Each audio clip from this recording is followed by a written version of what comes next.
नमस्कार दोस्तों, पिछले वीडियो में हमने देखा था कि एलसीएम और एचसीएफ यानी लसैपै और मसैपै होते क्या हैं। इस वीडियो में हम एक उदाहरण के द्वारा ये जानेंगे कि लसैपै और मसैपै को कितने तरीके से हम निकाल सकते हैं। तो सबसे पहले एलसीएम की बात करते हैं, यानी लीस्ट यानी सबसे छोटा, कॉमन यानी जो सभी में उपलब्ध है जिनका अपन एलसीएम निकाल रहे हैं, उभयनिष्ठ जो है मल्टीपल यानी ऐसा सबसे छोटा मल्टीपल जो सभी संख्याओं में उपलब्ध है जिनका अपन एलसीएम निकाल रहे हैं। यहाँ हम निकालें किसका 6, 15 और 18 का एलसीएम।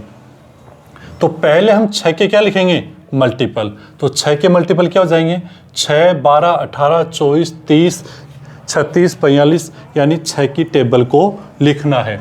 उसके बाद में हम किसके लिखेंगे मल्टीपल 15 के, तो 15 के मल्टीपल यानी कि 15 की टेबल, तो अपन 15 के मल्टीपल लिख देते हैं। उसके बाद में अपन क्या लिखेंगे 18 के मल्टीपल, तो 18 के मल्टीपल यानी कि 18 की टेबल। तो अपन ने यहाँ पर क्या किया, इन तीनों के मल्टीपल लिख दिए, ये काम हमने कर दिया। अब हम क्या देखेंगे, लिस्ट यानी सबसे छोटा कॉमन, यानी सबसे छोटा कॉमन कौन सा है उसको देखना है, जो तीनों में है, ऐसी सबसे छोटी संख्या जो तीनों में कॉमन है। तो देखें, अगर अपन 18 से शुरू करते हैं, इसमें 18 है, इसमें नहीं है, इसमें है, लेकिन इसमें नहीं है तो 18 को नहीं ले सकते। 36 इसमें है, इसमें नहीं है, इसमें है, इसमें नहीं है, इसको नहीं ले सकते। 54 इसमें है, इसमें नहीं है, इसमें है, नहीं ले सकते। तीनों में होना चाहिए। फिर 72 को देखेंगे, 72 इसमें है, इसमें नहीं है, इसमें है लेकिन इसमें नहीं है। फिर 90 इसमें भी है, इसमें भी है और इसमें भी है। तो सबसे छोटा जो मल्टीपल जो तीनों में उपलब्ध है वो कितना है 90। तो हमारा 6 का, 15 का और 18 का मल्टीपल यानी कि एलसीएम जो है वो कितना हो जाएगा 90। तो 6, 15 और 18 का एलसीएम कितना आएगा 90 आएगा। यह तो हमने इसकी परिभाषा के अकॉर्डिंग निकाल लिया। दूसरा तरीका क्या हो सकता है, हम इनके करेंगे अभाज्य गुणनखंड। दूसरा तरीका देखें, 6 का अभाज्य गुणनखंड करेंगे, किसका भाग लगाएं 2 का, कितनी बार जाएगा 3 बार, 3 में 3 का 1 बार, तो इसके क्या हुए अभाज्य गुणनखंड 2 और 3, तो अपन ने कर दिया 2 और 3। फिर अपन किसके निकालेंगे 15 के, तो 15 में 2 का भाग जाएगा नहीं, 3 का लगाया, 3 का लगाया कितनी बार गया 5 बार, 5 में 5 का लगाया 1 बार, तो 3 गुणा 5, 3 गुणा 5। फिर अपन किसके करेंगे 18 के, 18 में 2 का भाग जाएगा 9 बार, 9 में 2 का जाएगा नहीं, 3 का लगाया 3 बार, 3 में 3 का लगाया 1 बार, यानी 2 गुणा 3 गुणा 3। तो पहले तो हम क्या कर लेंगे, इनके अभाज्य गुणनखंड निकाल लेंगे। फिर दूसरा काम क्या है, पहले तो वो देखेंगे जो तीनों में कॉमन है, 3 इसमें भी है, 3 इसमें भी है, 3 इसमें भी है। तो पहले तो अपन लिखेंगे 3, फिर गुणा। अब 2 को देखेंगे, 2 इसमें है और 2 इसमें है, तो ये 2 को भी अपन ने लिख दिया। अब क्या बचा 5, तो ये लिख दिया 5 और ये बचा 3, अब इसको भी लिख दिया।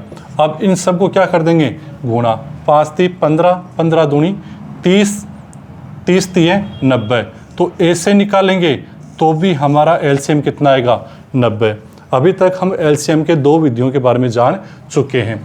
तीसरी विधि क्या है भाग विधि, तो हम तीनों को क्या करेंगे एक साथ रख देंगे, फिर सबसे छोटी संख्या का भाग लगाएंगे, चाहे वो किसी में भी जा रहा हो, सबसे छोटी संख्या से ही शुरुआत करेंगे। पहले हम किसका भाग लगा देते हैं 2 का, 2 का भाग लगाया, इसमें गया 3 बार, इसमें 2 का जाएगा नहीं और इसमें जाएगा 9 बार।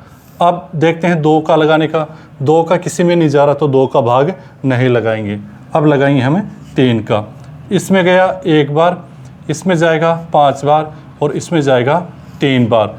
अब फिर अपन किसका लगाएंगे 3 का भाग, तो इसमें ये तो 1 का तो ऐसा कैसा 5 में जाएगा नहीं और यहाँ पर भी 1। अब किसका भाग लगाएंगे 5 का, 1 1 और 1। अब ये जो हैं इनको अपन यहाँ लिख लेते हैं 2 गुणा 3 गुणा 3 गुणा 5।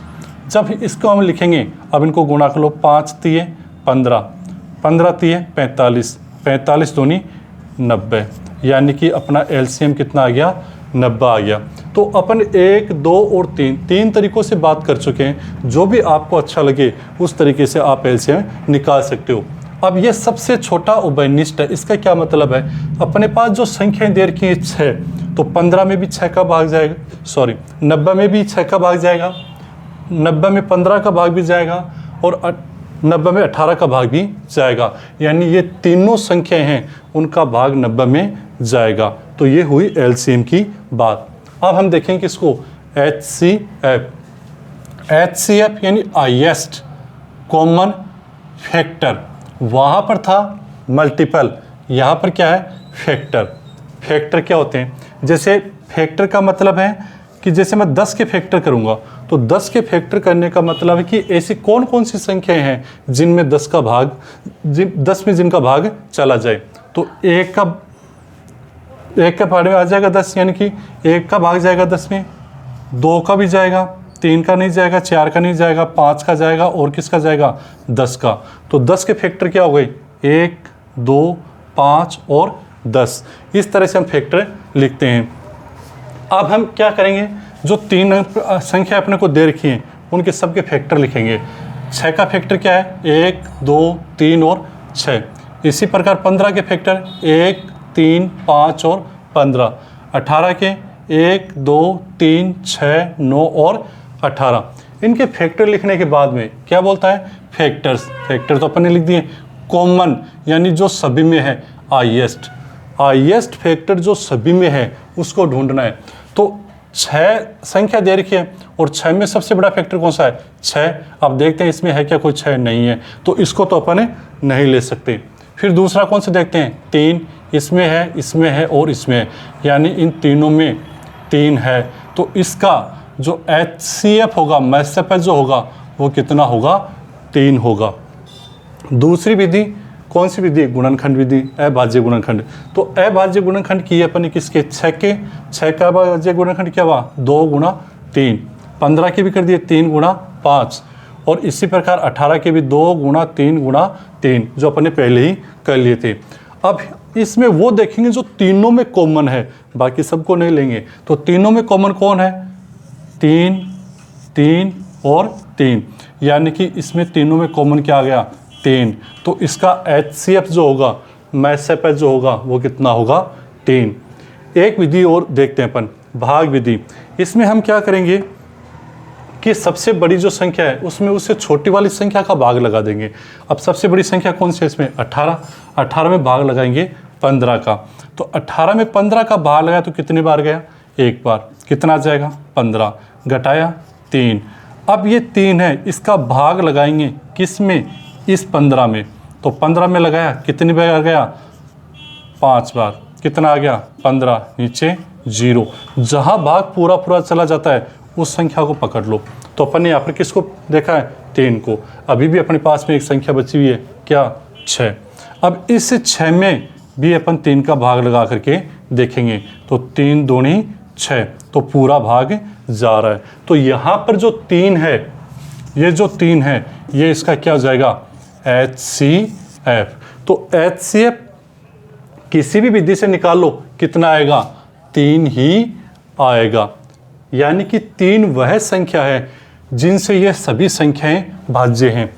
तीनों संख्याओं में 3 का भाग जाएगा, तो उसे हम कहते हैं HCF, MSF। इस तरह आप भी कोई भी 2 संख्याओं को, 3 संख्याओं को या 4 संख्याओं को लेकर के LCM और HCF का अभ्यास कर सकते हैं।